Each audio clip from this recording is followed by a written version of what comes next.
Assalamualaikum warahmatullahi wabarakatuh. Selamat pagi menjelang siang Ibu dosen dan teman-teman sekalian. Perkenalkan, nama saya Kansa Sinta dengan NIM belakang 021 dan rekan saya Muhammad Sulfan Alamsyah dengan NIM belakang 172. Kami dari kelompok 9. Pada kesempatan kali ini kami akan mempresentasikan materi dengan judul Melaju dengan Kekuatan Membaca. Ini saya akan menjelaskan tentang pendahuluan. Membaca merupakan salah satu keterampilan dasar yang memiliki peran penting dalam proses belajar. Melalui membaca, seseorang memperoleh informasi, memperluas wawasan, serta mengasah kemampuan berpikir kritis dan analitis. Namun, dalam era informasi yang serba cepat seperti sekarang, kemampuan membaca saja tidak cukup. Yang dibutuhkan adalah kemampuan membaca secara cepat dan efektif, tanpa kehilangan pemahaman terhadap isi bacaan. Yang selanjutnya ada menghancurkan mitos. Banyak mitos yang membuat orang takut atau salah paham tentang membaca cepat. Mitos pertama, yaitu membaca cepat mengurangi pemahaman. Faktanya, pembaca cepat justru lebih fokus karena mereka menangkap makna global, bukan kata per kata. Otak kita bekerja lebih baik saat menerima informasi dalam konteks, bukan potongan kecil. Mitos kedua, harus membaca sebuah kata agar mengerti. Padahal, mata dan otak manusia mampu mengenali pola kalimat. Membaca kelompok kata sekaligus membuat kita lebih efisien. Mitos ketiga, kecepatan membaca adalah bakat.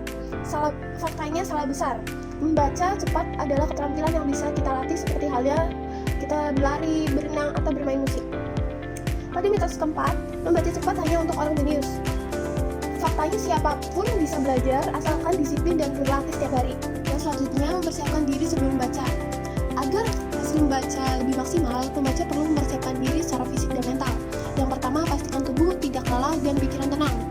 Jangan membaca saat mengantuk. Yang kedua, pilihlah tempat yang terang, tenang, dan nyaman. Hindari gangguan dari ponsel atau suara bising.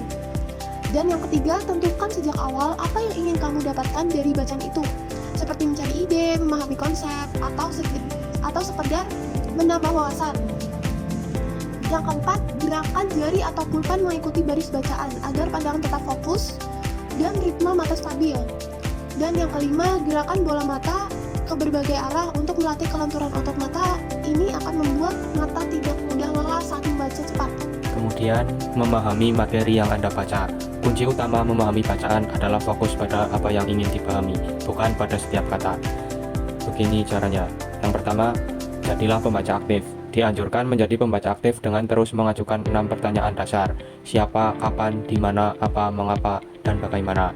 Hal ini membantu pikiran tetap aktif dan terarah pada makna isi bacaan.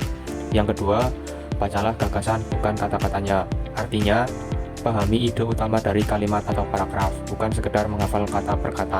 Dengan begitu, otak bekerja lebih efisien dan pembaca dapat menangkap keseluruhan makna dengan lebih cepat dan mudah. Yang ketiga, libatkan indera Anda. Dengan melibatkan lebih dari satu indera, otak Anda bekerja secara lebih aktif dan efisien, sehingga pemahaman dan daya ingat terhadap bacaan meningkat.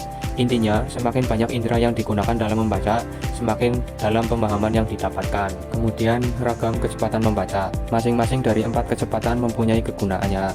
Yang pertama, reguler, biasanya digunakan untuk bacaan santai atau ringan. Kemudian, melihat dengan cara cepat atau skimming. Inilah yang kita lakukan ketika sedang mencari sesuatu yang khusus dalam sebuah teks.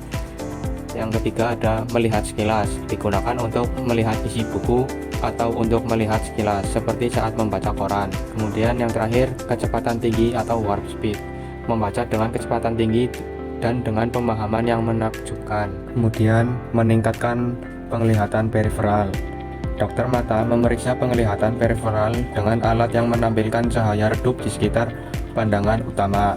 Kemampuan mendeteksi cahaya tersebut menunjukkan seberapa luas bidang pandang seseorang. Sebagian besar orang bisa melihat hingga sudut sekitar 45 derajat dari pusat pandangan, sementara yang lain dapat mencapai 90 derajat. Latihan memperluas penglihatan periferal membantu meningkatkan kemampuan menerima lebih banyak informasi sekaligus, berguna untuk membaca cepat dan memahami teks dengan lebih efisien. Ya, kesimpulan kali ini, membaca adalah kunci untuk membuka wawasan dan memperluas pengetahuan. Melalui membaca, kita dapat berpikir kritis, memperkaya kosakata, dan memahami berbagai sudut pandang. Karena itu, kebiasaan membaca perlu ditanamkan sejak dini, agar kita mampu berkembang dan siap menghadapi tantangan masa depan dengan cerdas dan berdaya saing tinggi. Itulah presentasi dari kami tentang melaju dengan kekuatan membaca. Semoga melalui presentasi ini, kita semua semakin termotivasi untuk menjadikan membaca sebagai bagian dari kehidupan sehari-hari. Terima kasih atas perhatiannya dan kerjasamanya. Wassalamualaikum warahmatullahi wabarakatuh.